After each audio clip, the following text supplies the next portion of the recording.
Bismillahirrahmanirrahim. Assalamualaikum warahmatullahi wabarakatuh. Perkenalkan, nama saya Wahid. Di video ini saya akan sedikit membahas tentang rekrutmen dan seleksi sumber daya manusia. Perlu kita ketahui bahwa sebuah perusahaan itu membutuhkan sumber daya manusia agar berjalan dengan baik. Dan untuk mendapatkan sumber daya manusia atau karyawan, rangkaian proses rekrutmen dan seleksi perlu dilakukan oleh pihak perusahaan. Oke, kita bahas dulu apa itu rekrutmen. Sumber daya manusia. Secara umum, rekrutmen sumber daya manusia adalah proses mencari dan menyeleksi calon karyawan untuk mengisi posisi atau jabatan tertentu. Menurut Mattis dan Jackson di dalam bukunya yaitu Human Resource Management, rekrutmen merupakan proses mengumpulkan pelamar yang kualifikasinya sesuai dengan kebutuhan perusahaan. Proses rekrutmen ini sangat penting dalam sebuah perusahaan sebab dari situlah akan hadir karyawan-karyawan yang kompeten dan dapat membangun perusahaan. Ciri perusahaan yang baik dapat terlihat jelas dari karyawannya, sebab karyawan merupakan aset yang paling berharga dari perusahaan. Sebesar apapun perusahaan, jika tidak bisa menemukan karyawan yang tepat, maka akan sulit untuk berkembang. Dalam proses rekrutmen, ada dua metode, yaitu yang pertama metode tertutup, di mana proses rekrutmen ini dilakukan dengan mencari calon karyawan dari internal perusahaan. Metode ini dapat dilakukan dengan cara demosi, yaitu penurunan jabatan, atau cara horizontal, yaitu perpindahan jabatan pada level yang sama. Lalu metode kedua ada rekrutmen terbuka. Pada proses rekrutmen terbuka ini, proses rekrutmennya berasal dari luar lingkungan perusahaan. Metode ini diperlukan perusahaan pada saat ekspansi bisnis karena kebutuhan tenaga kerja yang meningkat. Sumber rekrutmen eksternal ini diantaranya ada dari iklan lowongan pekerjaan, rekomendasi internal perusahaan, lembaga pemerintahan, perusahaan penyedia jasa rekrutmen karyawan, dan lembaga pendidikan. Dalam proses rekrutmen ini terdapat beberapa tahapan, diantaranya yaitu yang pertama, identifikasi kebutuhan posisi atau jabatan. Dalam tahapan pertama ini merupakan langkah awal perusahaan karena keputusan dalam merekrut karyawan baru sebaiknya seimbang dengan kebutuhan perusahaan dan karyawan yang sudah ada. Lalu yang kedua, tahapan kedua yaitu publikasi lowongan pekerja. Dalam proses ini bisa dilakukan dengan dua metode yang tadi sebelumnya, metode tertutup dan metode terbuka.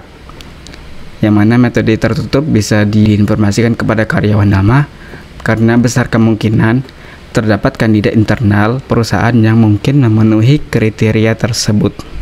Oke, proses tahapan ketiga yaitu proses review lamaran yang telah masuk setelah kita menginformasikan lowongan tersebut.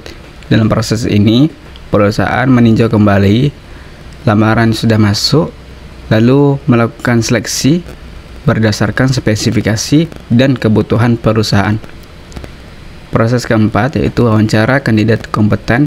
Setelah kita mendapatkan kandidat yang berkompeten dari mereview lamaran yang masuk sebelumnya, selanjutnya kita menjadwalkan wawancara kerja dengan mereka. Lalu pada tahapan kelima, pilih kandidat karyawan yang berkualitas dari hasil wawancara sebelumnya. Lalu pada tahapan ke-6 ada negosiasi gaji dan tanggal mulai kerja. Pada tahapan terakhir dilakukan onboarding karyawan baru, yang mana ini untuk memastikan bahwa karyawan tersebut merasa diterima dengan baik dan tidak merasa awkward pada hari pertama bekerja. Lalu setelah melakukan rekrutmen SDM, selanjutnya ada seleksi SDM, yang mana proses seleksi SDM ini adalah serangkaian langkah yang diadakan oleh perusahaan untuk merekrut kandidat karyawan terbaik. Selain itu, Proses seleksi karyawan yang efektif terbukti dapat menghasilkan perekrutan jenis karyawan yang akan meningkatkan moral perusahaan, menambah nilai budaya perusahaan, dan menjaga turnover rate tetap rendah. Dalam proses seleksi ini terdapat beberapa tahapan, di antaranya yaitu yang pertama tahapan seleksi administrasi, yang mana pada tahapan ini HR akan melakukan seleksi konten pada CV pelamar. Lalu pada tahapan kedua ada interview dengan HRD, yang pada tahapan ini HR akan mewawancari pelamar dengan berbagai pertanyaan yang lebih bersifat general untuk memastikan apakah isi CV pelamar tersebut sesuai atau tidak. Lalu pada tahapan ketiga ada tahapan psikotes. Pada tahapan ini pelamar akan melaksanakan serangkaian tes psikologi, baik untuk mengukur kapasitas berpikir ataupun melihat kepribadian pelamar. Lalu pada tahapan ketiga ada interview dengan user. Pada tahapan ini user akan mewawancari pelamar tersebut dengan berbagai pertanyaan yang lebih spesifik untuk memastikan apakah skill set yang dituliskan pada CV sesuai atau tidak. Lalu pada tahapan kelima ada medical check-up, yang mana ini merupakan serangkaian tes kesehatan dengan standar kualifikasi perusahaan dan posisi yang dibutuhkan. Lalu pada proses keenam ada tahapan offering. Pada tahapan ini pelamar akan mendapatkan penawaran kerja oleh HR perusahaan sebagai calon karyawan yang sudah mengikuti dan lolos pada tahapan proses rekrutmen. Biasanya offering ini ditulis dalam bentuk sebuah surat formal. Oke, demikianlah sedikit pembahasan tentang rekrutmen dan seleksi sumber daya manusia. Semoga apa yang telah saya sampaikan di video ini bermanfaat.